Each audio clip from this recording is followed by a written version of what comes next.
Okay, so today I'm going to be doing something different than I normally do on my YouTube channel, and I'm going to be joined with a prestigious guest with me, Tobi from Square Glade Games. And I'm really excited to have you here today because I've been following your Kickstarter campaign for your new game, Outbound, and it's been really fun to watch because it has been absolutely obliterating all of your stretch goals. And everybody, it seems like on game dev Twitter and all of my game dev sphere has been kind of rallying around it and just admiring a really cool idea and art style of this game. So yeah, I'm excited to have you on here. I'd love to hear a little bit more about your story. I'd love to get some tips about how to run a successful Kickstarter campaign, because that's something that I'm interested in looking into myself. So everybody who's watching this video should go check out the Kickstarter page and back this project, because I really want there to be companions in the game. So we want to hit that stretch goal. For those who don't know you, maybe you can just do a quick intro of yourself and your studio and your game Outbound. Yes, of course. Thanks, Thomas. Thanks for having me. I'm super glad to be here because I am a fan of your channel and a watcher, and I think I watched almost every video of yours, so I'm extra excited to be here and to be able to talk to you. And as you mentioned, my name is Tobi. I'm co-founder of Square Glade Games together with my co-founder Mark. We founded the studio in the middle of, I think, 2022, in the middle of the development of our first title, Above Snakes, which was a isometric tile-based survival game in a Wild West setting. And the cool thing with that game was you were able to create the world yourself while playing. And so Mark and I, we founded the studio back then. I began the project actually as a solo developer, and that project was also funded by a Kickstarter campaign, which ran early 2022. And I was able to secure the funding back then, I think $50,000-$60,000, something around that, for that game. And it came out in 2023 for PC. And it will also shortly come out on consoles. After that, after the PC part of Above Snakes was done, Mark and I, we brainstormed over a couple of prototypes, thinking, okay, what could be like a cool next game? What could be some ideas that we had in mind? What could be something that our players would expect from us? Because of course there was an audience at that point. And one idea that really stuck with us was Outbound. And Outbound is a cozy camper van exploration game. I think that's what we officially called it. Basically, it's you and your camper van, and you take your vehicle. You can build inside and on top of your vehicle. The cool thing with this game is we took some inspiration from the game Raft, where you have this modular building system where you can stack foundations, walls, roofs on top of each other, and we've put that on top of our camper van. And from that point on, you can basically build. I don't want to say endlessly, but you can build like in all directions, and also to the sky, basically. You can make your home base, and the cool thing with that game is you can take this base anywhere you want to go, because it's in your camper van. It just folds into the van. You drive and you explore. You can fold it out. You can set camp, and then you continue. We also, as you mentioned, we're currently on Kickstarter with the game. It got funded in, I think, 80 minutes or something. So it was pretty crazy. Oh my goodness. The first couple of hours, the numbers just skyrocketed. So we had really, really great support from our community. So it was funded within, a little less than 2 hours, which was 30,000 euros or dollars. I think it's almost the same. Mm-hmm. And we are now sitting at 65,000 euros. Mm-hmm. And we still have two weeks left for the campaign at the time of recording. I'm pretty excited about the game and about the campaign. Sorry, that was a long introduction. No, that was great. You covered a lot there, and it's all very important, and I want to dive into all of that because it's super interesting for me. Because from my perspective, I'm a solo developer trying to figure out how to do everything start to finish for making games, and part of that is marketing and also like trying to figure out funding. And so Kickstarter is something that I've been looking into before, and talking to somebody who's done it successfully twice now, and not just successfully, but like really, really successfully, is it's impressive, and it's cool that to see it coming from such a small team as well. Like how did that Yes. process work, transitioning from solo development for you into bringing on your co-founder Mark? Yeah, and it's also good that you mentioned that we have a team. Mark and I, we're the founders of the studio, and of course, we are doing most of the work and thinking of the ideas and the direction, everything. We also have a couple of people working for us for this game, because Outbound has just a bigger scope than our previous game Above Snakes. So yeah, these people are also on the Kickstarter page, by the way. But yeah, just to say, okay, we are not just two people building this. Yeah. But yeah, from Above Snakes, as I said, I started as a solo developer, and it was very different, because now a big part of my job is basically telling people, or giving feedback on, hey, is this art going in the right direction? Is this or that working? Is this like a good game mechanic? All these kinds of things. When back then it was just me basically working on the game. Here and there I had a modeler jumping in, modeling stuff. I had a composer that we still work with up to date, creating the music for the game. And yeah, half of the development Mark jumped in, and he was actually a backer of the Kickstarter. So he reached out during the Kickstarter campaign of Above Snakes and reached out to me and asked me if I could use some help. And so that was how it started basically. Yeah, and it was different in terms of, I mean, it was very differently scoped, of course. Above Snakes was way smaller, and the whole product, I mean, yeah, I don't want to play it down, but the production quality was, yeah, just lower than what Outbound is. I mean, that's also just the way of things. You improve in your art, you improve in your direction. Yeah, so yeah, it was different. It grew a lot, and I see us even growing more. I mean, we raised the funds now for the game. We will raise some more.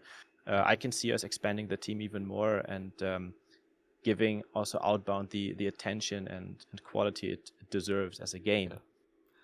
Yeah, I love that, because it's such an interesting hook. I'm trying to figure. I have so many questions running through my head that I want to ask you.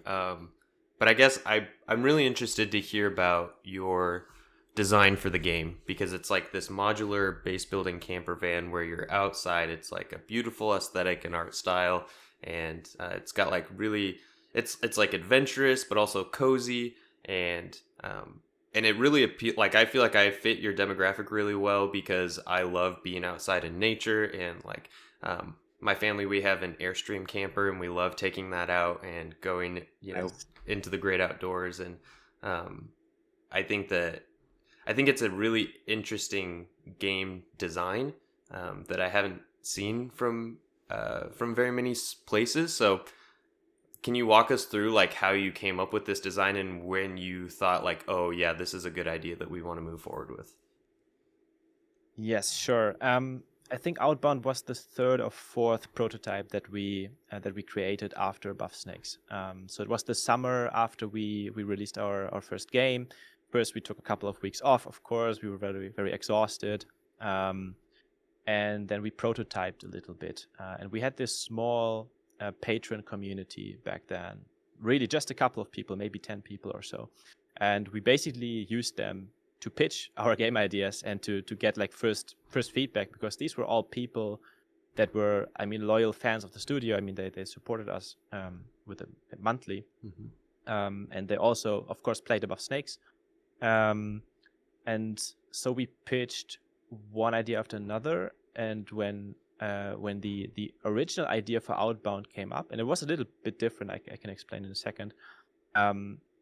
First of all, when we had this idea, we were very excited. Like it was, it felt different than the other prototypes that we had. It was like instant love, to be honest. I mean, this. I remember that I'm living in the Netherlands, by the way, and we are a Dutch studio, but I'm German originally. So that's maybe a 2-hour drive or so for where I grew up.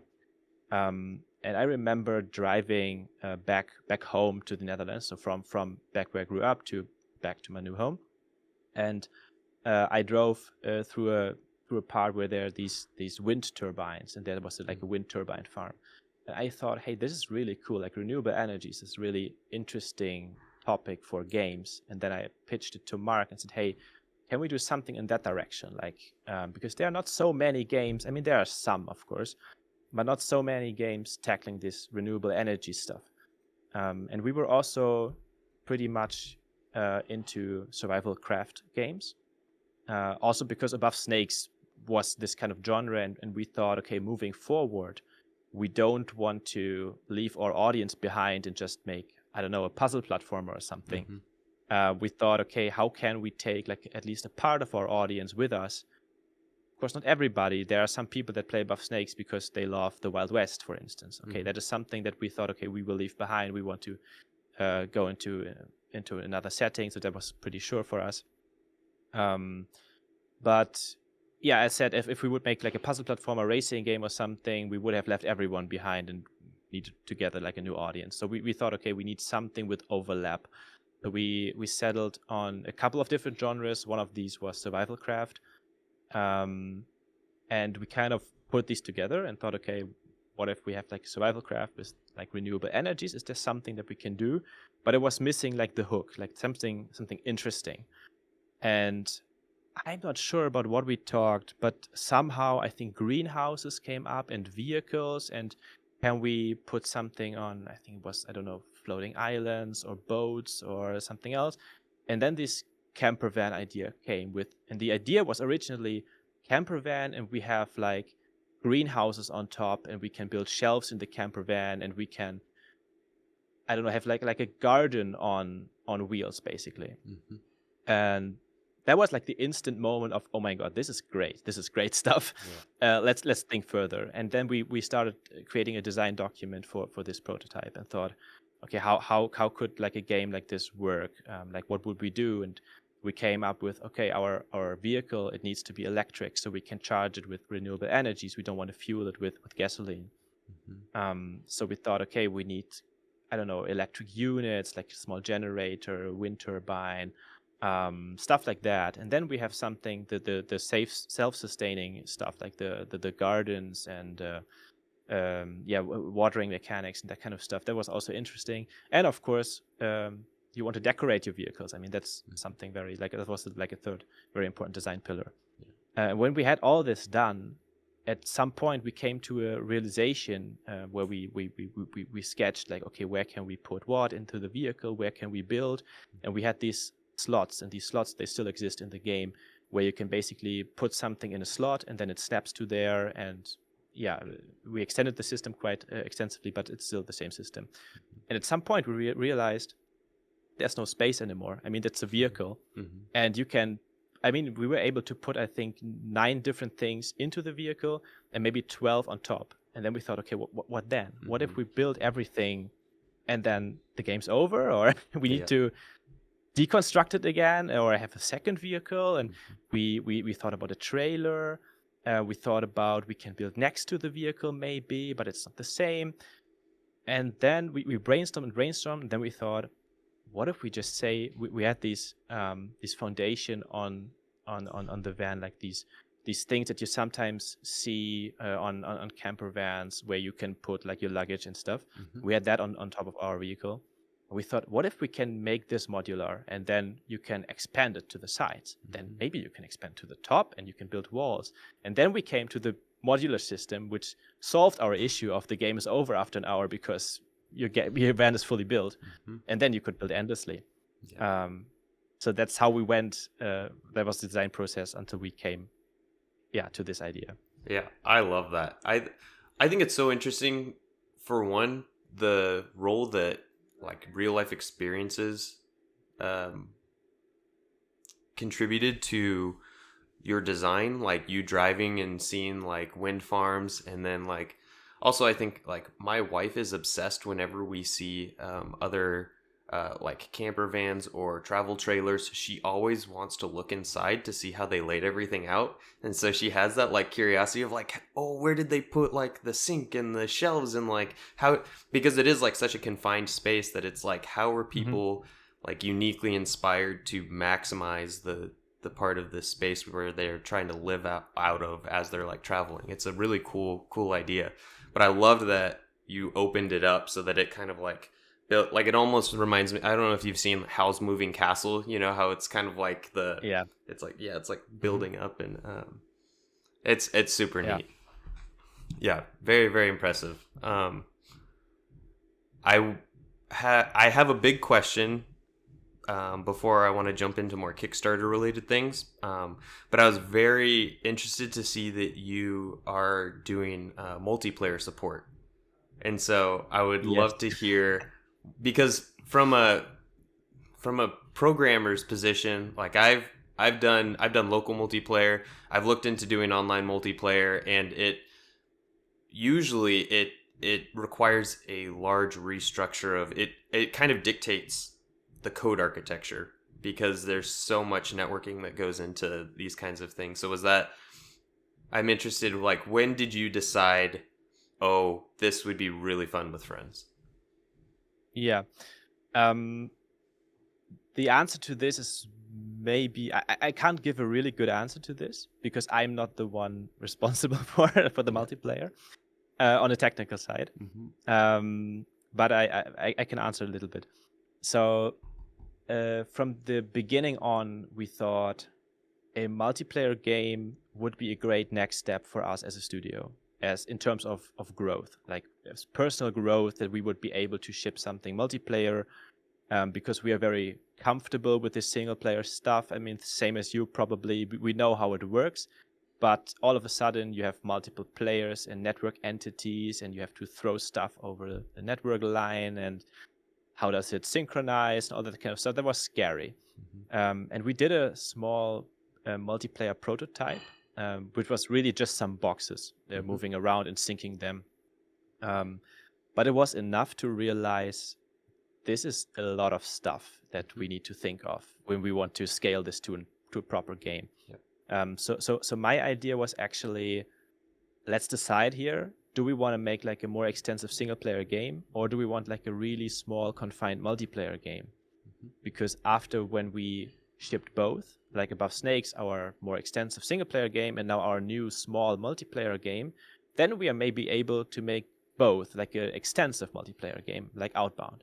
So at the beginning, we thought, okay, let's go for the single player. We make a cooler game, a bigger game, but it's not multiplayer. Okay, then that was decided, and we went with that. We announced the game in February this year. We announced it as a single player game. It was on Steam as a single player game for the most part. And then in December, right before our announcement, actually, we moved into this office space here. Above Snakes has been created remotely, and now we moved into this office space, which is basically a co-working space, but you need to work on games or creative stuff to be able to rent a place here. So this is really great. So everybody here is working on games or other creative stuff. So you have great connections. And coincidentally, one of the developers here came to us and said, hey, I have multiplayer experience with games. Can't I help you making this multiplayer? Because I think it would be great in multiplayer. And we thought, yeah, we want a multiplayer too, but we are not able to do it. So we were able to find an agreement with him. And awesome. Now he's working for us and making a multiplayer, or already made it multiplayer. And he was able to take, and this is now maybe replying to your initial question a little bit more from technical side. From what I understand is, he's taking our single player code base, and we are doing a lot of stuff we're working in Unity, by the way. I think you work in Unity too, right? Yeah. So we are a lot of stuff we are doing with a pattern where you would have like singleton entities, and everybody is firing events when something happens, and you have a bus, and you can subscribe to the bus and subscribe to certain events, and you would take that event that's interesting to you as a class, and then you would do something with that. And he was able to take this system and next to it put the same system but as a network event system, and he can pick which events he wants to listen to, and then basically listens to those that are interesting, and then do the multiplayer stuff on the side. So it's very non-intrusive the way he does it. And of course there are some things that you need to change in code, but it was until now rather seamlessly, and it's already working pretty decently. and we're basically going through the networking part feature by feature, where we say, okay, we have a building system. Okay, let's start synchronizing the building system. What do we need to synchronize? What are the parameters? What do you need to know? What are the positions of the foundations, the position of walls? Then you need to listen to the building event. You need to listen to the destruction event. You need to all that kind of stuff. And so it's how it's done basically. And the further we develop the game, the more systems are synchronized and working properly in multiplayer. And at the end, everything is basically synchronized. It looks on all the PCs the same when you connect to a master client. So that's how we came to multiplayer, and we were really happy about it that he asked us, and we are really happy that we are able to make a multiplayer game now, and our players they went nuts. I mean, they were really really happy about this. Yeah, definitely. Yeah, that's cool. I mean, that's a really great serendipitous meeting with this guy that offered to come alongside and help you with the multiplayer implementation. But I love also that you seem to be very intentional about the growth of your studio.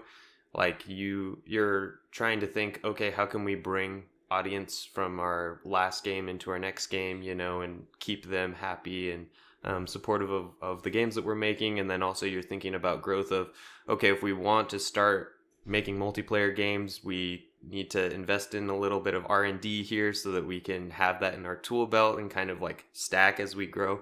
I think that's really, really cool. Yeah, I think that is the most natural way of growing is studio, and the most risk-free as how you can do it.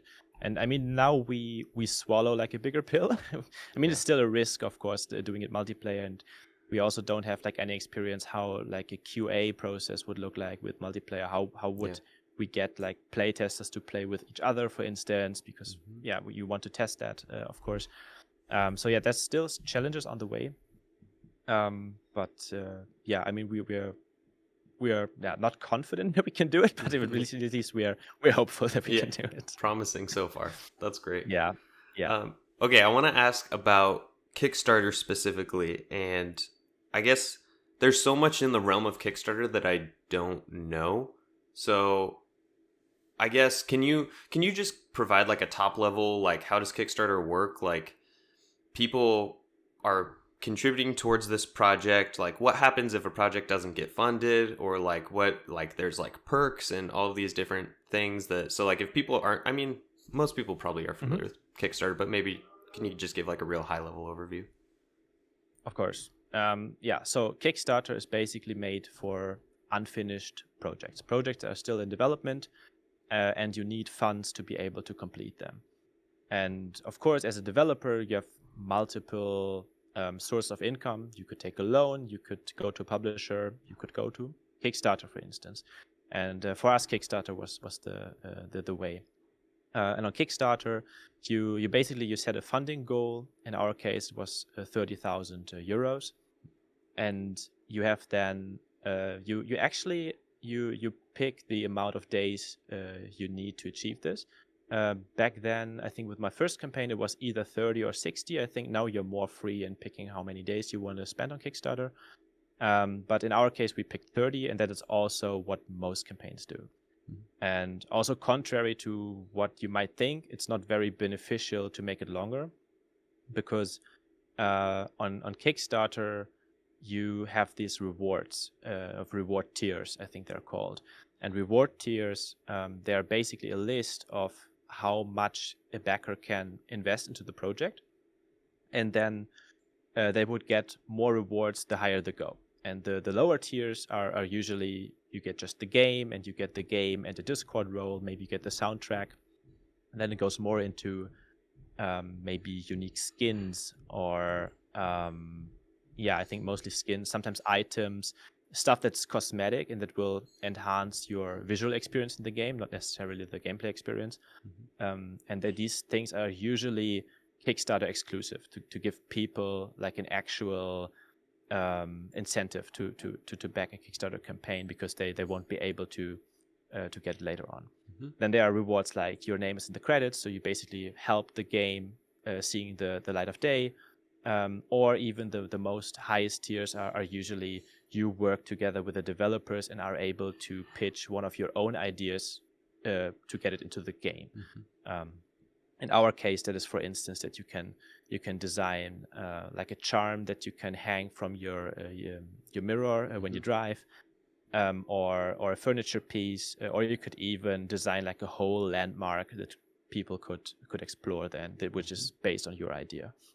And you make it 30 days because you want these rewards to be exclusive. So Kickstarter is basically all about exclusivity. People that back on Kickstarter, they're early adopters of ideas, and they want to be rewarded in an exclusive way. And because I mean it makes sense, because there's a lot of risk involved backing on Kickstarter, because there are also project that fails. Maybe that's the other interesting part with Kickstarter. If you don't reach your funding goal within the amount of time that you chose, let's say 30 days, then everybody or nobody would get charged. So nobody would actually spend something. And you as a creator don't get anything, because even if you have like $1 too few, that would mean you wouldn't be able to make the game, because you said you need 30,000 to make the game. If you get like 29,000, that means you don't have enough funds, so it goes back to the people who backed. But also there are a lot of Kickstarter campaigns that overpromise or just need longer for the stuff that they try to deliver. So that's also the reality of things. So one of the key parts on Kickstarter is also that you need to be convincing to your backers that you are able to ship what you're promising, that you have like a proper studio, that you are properly staffed, that you have the experience to make a game. Ideally, you already did it and shipped it. And also regarding the game that you're trying to sell there, you have to be the first to invest into the game if you want others to invest. So that means for Outbound, for instance, we developed it for more than a year before going to Kickstarter. So we invested already a year of effort, time, and money into the game to make it look like how it now looks, before asking people to spend money on it. Because it's about trust, and it's about letting people know that you're serious about your project. I love that. I love that the whole platform kind of has this ethos of collaboration with a larger community, and it's like some people might think like, oh, it's kind of a bummer that, you know, if the project doesn't get fully funded, then, you know, the developers or whoever's making the campaign doesn't get any of that money. But at the same time, it's kind of like it allows people to dream, and then it's like, this is what we need to get to achieve this dream, and then you can pitch it to people, and if they believe in it, then everybody gets on board, and like even in the higher tiers get to contribute towards the development of whatever you're trying to back. And then having that trust where it's like, yeah, I believe in you as somebody who can come through and like make this a reality. And I think it's a really cool platform in general, because it allows like a larger population to get behind something that they think is really cool. I agree. I also love it, and I chose it for the second time here, for this project, and we also we discussed other options, and but one of the things is when you start with Kickstarter, and in the case of Above Snakes, these people that support you so early on with a project that gets successful in the end. And I mean, Above Snakes is not like a huge indie hit like I don't know, Shovel Knight or something. Above Snakes is a decent game, and did decently well on Steam, enough that we were able to fund Outbound, or a part of Outbound from it. But these people, they stay loyal to your studio, and so you can also use that, of course. I mean, use is a hard word, but you can know that some of your some of the people in your audience are people that fund projects on Kickstarter. So it makes it easier for every project that you plan to make to also run a Kickstarter, because your Kickstarter audience also grows. So we know there are more and more people in our audience that would support a Kickstarter. And of course, your trust or the trust that people have into you and your project just grows over time. Yeah. Cool. So I want to ask, between your Kickstarter for Above Snakes and your Kickstarter campaign for Outbound, what differentiated in your approaches between those two campaigns? I mean, that is the whole marketing for these two campaigns was very different. With Above Snakes, it was my first project, so the trust is not really there, because you don't have a name, you never shipped something, so people really need to or you need to find ways to get this trust from people. So for Above Snakes, first of all, the whole story was, I'm a solo developer, help me make my dream come true. And that was true. That was not something made up. I still had a 9-to-5 job back then when I launched the Kickstarter campaign. And with that campaign, I was able to quit my job and to do this full time, actually. So first of all, that was the whole campaign marketing was this story. While with Outbound, it is more about, we are an established studio. We know what we are doing. We have a team. We have an office. We have a shipped game under our belt.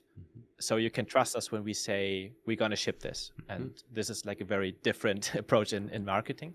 Yeah. And with Above Snakes, to gain this trust from people, we had a demo during the Kickstarter campaign that we've sent to all kinds of content creators. And we sent them the demo and said, hey, do you want to play this? This is a new game currently on Kickstarter. And many of them did. Many of them played it on Twitch or on YouTube. And that drove a lot of traffic to the campaign. And that helps building the trust, because people see their favorite content creator playing the game, so they know at least there is a game to play. That's first of all, that's good. Yeah. And they see it has a decent quality, and they see that their favorite content creator enjoys playing it. So that also builds up trust, and that makes people backing the project. And with Outbound, we thought about having a demo for the campaign. Ultimately, we decided against it, because with Outbound, it's different. There's so much more hype about the project. When we launched our trailer in February or via IGN, it received, I think, 450,000 views or something. We had multiple news sites and TikToks with millions of views floating around the internet. So there was so much hype with Outbound. I think within the first month we acquired 100,000 wishlists or something. Something that took us with Above Snakes, I think, 2 or 3 years to be able to do that. We are now, I think, sitting at 400,000, a little more than 400,000 wishlist. That's awesome. So the hype was very different, and we thought, if we put something out that is even the slightest like a prototype, then people would maybe, I don't know, maybe the hype would go away, or there's a risk involved of doing that. So we thought, okay, it's maybe safer to say, let's focus on the campaign, let's focus on the materials, that everything is exactly in the way that we want to show it. Yeah. And even with Above Snakes back then, it's a pre-alpha state. There are bugs in the game, otherwise it would be finished. So there are some situations where things happen and you don't expect them to happen. And we wanted that to happen with Outbound this time. Yeah. Not that Outbound is in a bad state or something. It actually plays pretty decently already for what it is. But yeah, we thought it's better to wait and to have like a really, really polished demo when we come out with a demo at some point. Yeah. So yeah, that's a very different approach in marketing. Yeah, that makes a lot of sense, especially when you have so many eyes on your project. You want to make sure that with the volume of viewers, I think it raises the average criticism level that people have. You get people who don't care about you as a studio. They don't know you, and they're just like, if they see a crack or something that's not, well polished, then they're going to automatically think things that, would be more critical than maybe people who are more familiar with what you guys have been doing. So that makes a lot of sense. I'm curious to know what it's like internally for your team, because you guys have just been busting through all of your stretch goals and you're like adding more as the campaign's going, right? And you're trying to like, okay, we just like broke through this ceiling. Now, like, what can we add on to the game next as a stretch goal? Like, has that been exciting internally? And like, what have those discussions been like, trying to figure out what to add on as a stretch goal? Yeah, so maybe to clarify for people that don't know, stretch goals means basically, what if I get more money than what I would need to make the game? So in this case, 30,000 we need to make the game. but we received 160,000 already. So what would we add on top of it? And then you set a stretch goal every couple of thousand, maybe 15, 20, 25,000 euros. You set a new stretch goal. That's basically how it works. So first of all, you want to go, like with everything on Kickstarter, you want to go on the campaign with a very good plan. And you want to have this planned before the campaign, because you don't know how it goes. Mm-hmm. Sometimes, as in our case, and we should have planned it even better, I think. Because, for instance, we were very surprised by being funded within 2 hours. We had nothing prepared, like no update prepared, no text prepared. We didn't have any graphics prepared, so we had to make this on the spot. Yeah. So this is bad. You want this, even if you would jinx it, but you would want to have it prepared just in case it happens. And so in our case, it happened. So it was a little bit stressful. We had a little launch party here in our co-working space with the colleagues, and then we were okay. We need to write the update. It seems that we are funded in like 10 minutes or something. So we did that on the spot. Same with stretch goals. You have a solid plan, but you also need to be able to adapt to the plan. Mm-hmm. In our case, we realized very quickly that our community was very vocal about getting a companion into the game, mm-hmm. like a animal companion, for instance, like a dog, mm-hmm. that you would be able to travel together. And I mean, I get it. It's kind of like a camper van fantasy to be able to travel with your pet. Mm-hmm. So that was something we didn't have planned, and it was something we discussed earlier when we created the design for the game, and we thought, okay, we were not sure if we can do it. It's a lot of work. Maybe not do it for now. We might add it later. That is something you can easily add later on. Not now. Mm-hmm. And then we moved on, and we planned the Kickstarter and everything. But now, people are very vocal about it. People are asking us every day, basically. And at some point we thought, okay, maybe we have to add it. So we added a stretch goal, or before that we did some technical prototyping and seeing, okay, how does it work with the animations? How does the navigation work, the pathfinding? Mm-hmm. How much work is it to calculate that with our open world? So we did quite a lot of testing before sticking to that. Mm-hmm. But ultimately everything looked very, very good already after a couple of days of testing. So we gave up and said, okay, we got to make the animal companion happen. So people are going to get a dog if we hit the next stretch goal. Awesome. I'm very confident that we will hit it.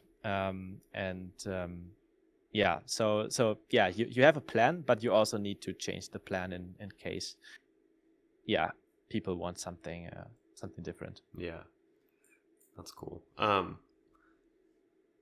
So I have a question of like, what, and it's obviously you've done it when you were less staffed, and now you have more of a team for Kickstarter. But I'm wondering, as like a solo, like I do everything myself. So if I wanted to do like a Kickstarter campaign, I would have to, make all the graphical assets, come up with the page and all of the info that goes along with that, and then fulfill whatever I promised to Kickstarter backers. I'm trying to wrap my mind around like, what does it take, in a holistic sense? What does it take to do Kickstarter correctly? If I were to jump on that as a platform for my own projects. Yeah. So I think maybe 10 years ago, Kickstarter was like, you put your idea on the page and you get funded. Mm-hmm. It was like new and exciting, and people were like, oh yeah, let's throw money on this and that. And people realized these ideas never come to life. Mm-hmm. So now you have to do a lot more work to be able to get funded on Kickstarter. And to be honest, I think every year it gets harder. Mm-hmm. I mean, as is with everything in the games industry, mm-hmm. everything gets harder and harder. But maybe speaking I can speak from my personal experience from both campaigns, Above Snakes and Outbound. I would say just creating the page itself, I would reserve like a month, maybe more, maybe 1.5 months of full-time work in creating the texts and polishing the shit out of these texts and making everything sound exactly the way you want to sound it. Creating all of the as you said, the assets, and or even starting with thinking of what could be like an interesting graphic style for the page. Like how do you want to design it? How should it look like? And people are very creative on Kickstarter, and the competition is very high. So you need to have something very cohesive, something that makes a lot of sense. With Outbound, for instance, we went with a like post stamp icon format something, and we did everything like from like a paper like material, like the headlines as paper, and there's postcards and post stamps, so it has this travel vibe. And that was not our first idea. We had like a couple of iterations before we went with that. So this kind of stuff needs to be developed, of course. And yeah, the page itself, I would say a month to 6 weeks, maybe even 8 weeks to make everything. The trailer is a big part of Kickstarter. You need to. I mean, there are campaigns that can get away with using their recent trailer, like when they had like an announcement trailer, they reuse the announcement trailer or make slight changes to it. But I would say you will get better results if you have like a new trailer, like something new that people can see. Also, because you can launch it again as a marketing beat. You can pitch it to news outlets, ask them if they want to have it. So that is something that I think our trailer also took like a month of work. I think our campaign for Outbound was maybe 3 months of work. I mean, with some accompanied development, of course, here and there, because sometimes you want to show a feature and then you say, okay, let's see how quickly can we prototype this feature and to be able to show it, what we want to do with it. Yeah, but it takes a lot of work, definitely. And also, don't underestimate the economics of the campaign, where you need to have like lots of spreadsheets with numbers and calculating on what if we add this as an add-on. Like in Kickstarter, add-ons is something that people can add to their pledge afterwards. This add-on of something that we sell like in a higher tier, for how much does this need to go without other people from lower tiers abusing it, but it's still worth what it is. And like you have to calculate a lot, like how to spread out the tiers, how to give discounts if people buy like double packs, party packs, that kind of stuff. How many keys do you include into each of the tiers? And I mean, of course, the good thing is there are many Kickstarter campaigns out there, so you can see how do other people, how do they run their campaigns. But yeah, that is also something that you really need to account for. Yeah, I think that's most of it. And then also you want to reach out to people. You want to tell people, I'm launching on that date. Are you interested on, I don't know, create a video or want to make a TikTok about the game? So you need to be aware of who is also your content creator crowd that is talking about games like these. So you need to reach out to those, and also to news outlets. For instance, with us, it helped that we were funded within 2 hours. So that was something news outlets were able to talk about, because that's a good headline to say, hey, this team, and especially Dutch news outlets reported about that, because it's not very common in the Netherlands to have like successful or even like the gaming community is. I mean, it's just a small country, so we don't have like a lot of studios. Right. So it's something special if there's like a local team that manages such an achievement. Yeah. And so it's a lot of preparation, definitely, and even more if you want to have a demo. Yeah, makes sense. So yeah, what you're saying is it's a lot. It's a lot of work. Yeah, and also maybe also interesting. Sorry if you want to ask that, but also you need to make sure that you have people prepared on day one, like that are people waiting for this. So you really need to make sure your community knows what's going on.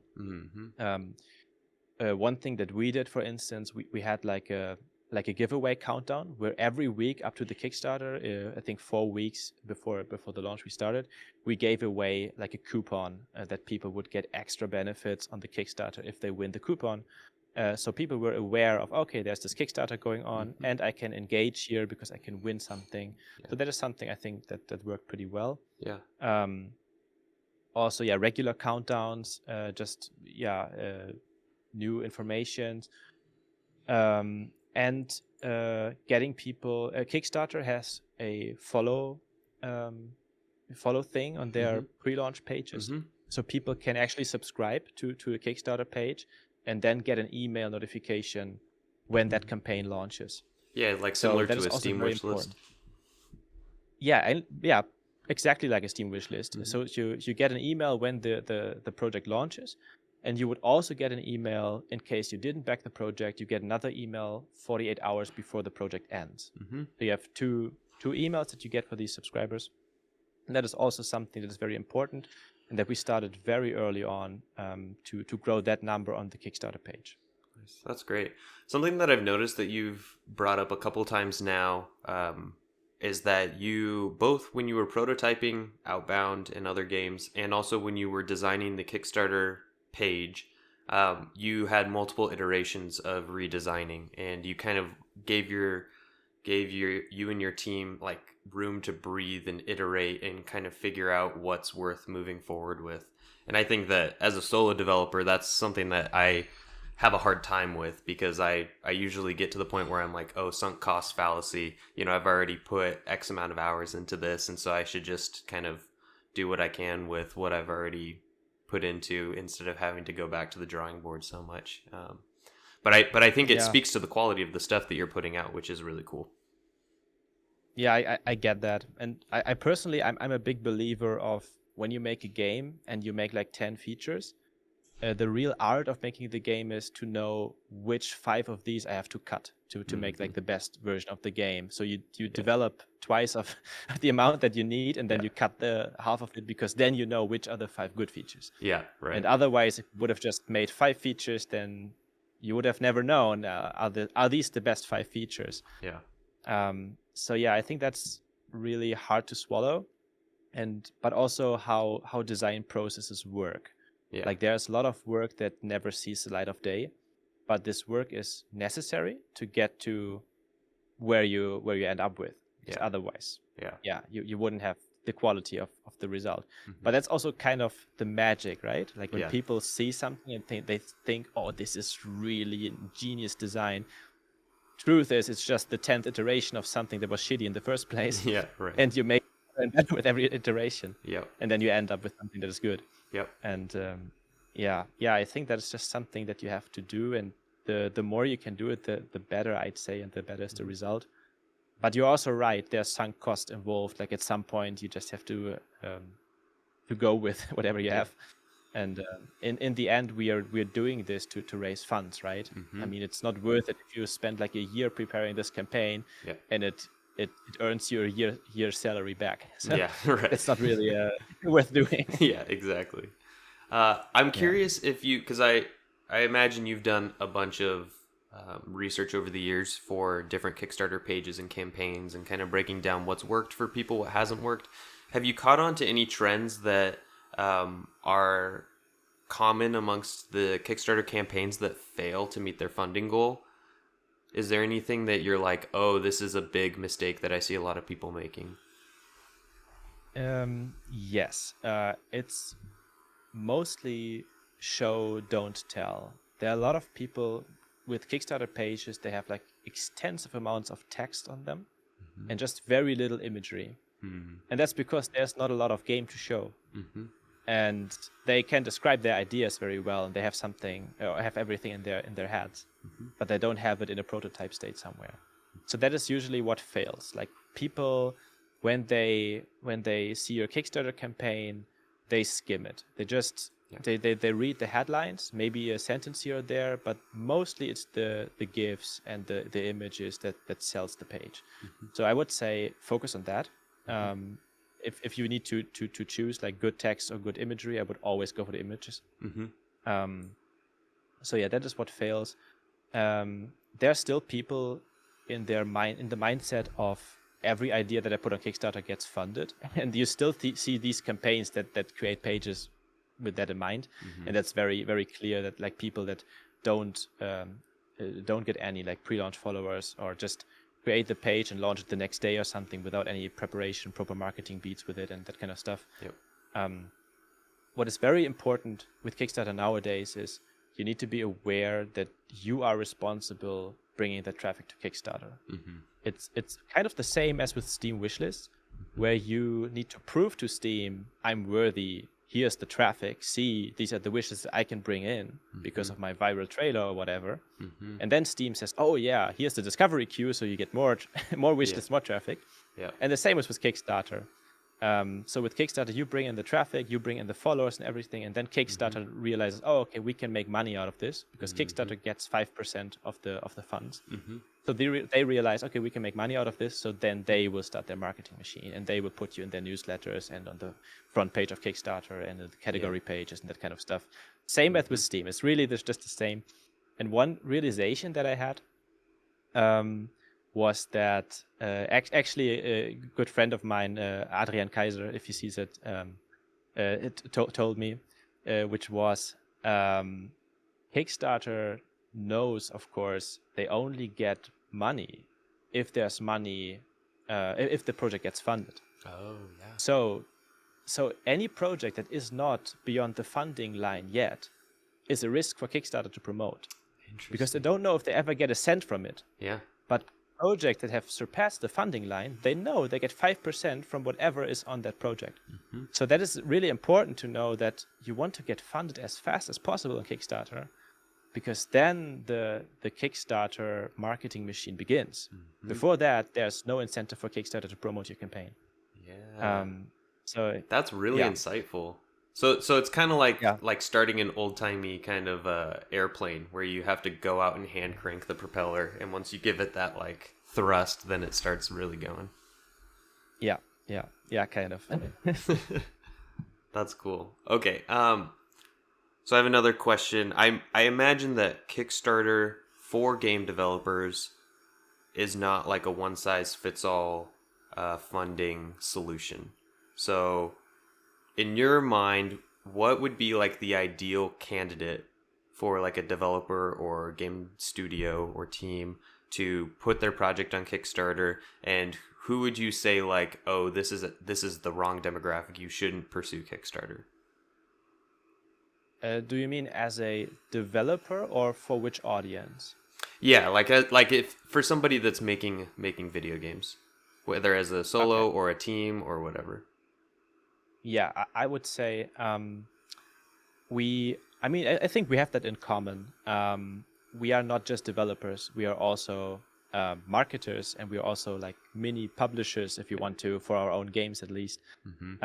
So you need to have the mindset of, I'm selling a product here. So you need to be able to sell your game. Like if I mean, there are many developers out there that love to team up with publishers, and they just want to develop the game, and they're very technical, and they're very, very good in what they're doing on a technical level, but they don't know how to create a Steam page or what marketing assets to use, how an email subscriber list works, and all that kind of stuff.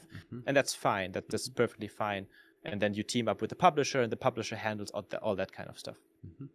But for Kickstarter, as a developer, if you want to launch a project, you need to have the marketing mindset too. You need to have the salesman mindset too, which is, I know in the indie community sometimes a little bit like almost frowned upon.